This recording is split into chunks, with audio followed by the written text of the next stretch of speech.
त्या शिवमुलांना एक संदेश द्यायचा आहे, म्हणजे की सर्वांनी प्रथम अगोदर की नाही, आज टी व्हीमध्ये बघताना जे संस्कृती नम्रता ही हरवलेली आहे. त्यासनी काय बघत जाऊ नका, अभ्यासासाठी बघत जावा, देवाधर्मातून बघत जावा.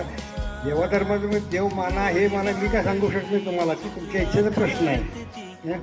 पण असं आहे की नम्रता पाळा.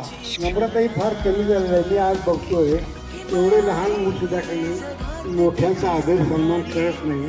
तो आदर हा सर्वांनी आदराचा सन्मान करावा मोठ्याचा जीवनामध्ये का नाही. आणि ते वडील लवकर वाढल्यामुळेच नाही, तुमचं भाऊ बी लवकर वाढले, वडील बी लवकर वाढले, त्यामुळं मला कष्टातलं जेवण सगळं झालं. त्यामुळं मालकीन आमची साथ दिली, पहिली आमची साथ दिली, एकत्र राहायला आम्ही. आणि 2-4 वर्ष झाली आता पुतण्याला बहिणीला आमच्या बाजूला त्यांचं राहिले, आमचं राहिलं. आमची 2 मुलं शिकली, एक शेती करतो, एक सर्व्हिसला आहे. आणि भावाचा आहे तो सर्व्हिस लावलं तो पण, त्याला पण तो पण काय थोडे दिवस केला, वर्ष केला, गणेश विक्रीत काढला आणि शेतीच करला.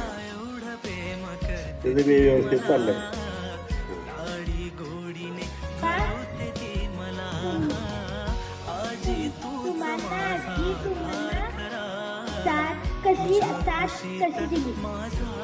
प्रश्न असा आहे, तुमच्या जीवनामध्ये तुमची जी सौभाग्यवती आहे तिची साथ कशी मिळाली? आमचं लग्न झाल्यापासून आमचं दोघं पण साथ आहे. दोघं पण आम्ही राबवून आमचं वैयक्तिक म्हणजे आमच्या नांदी गावात नाहीच काय, आम्ही नांदी गावचं नव्हतंच. मी स्टार्टिंगला लाडाची माझी आजी.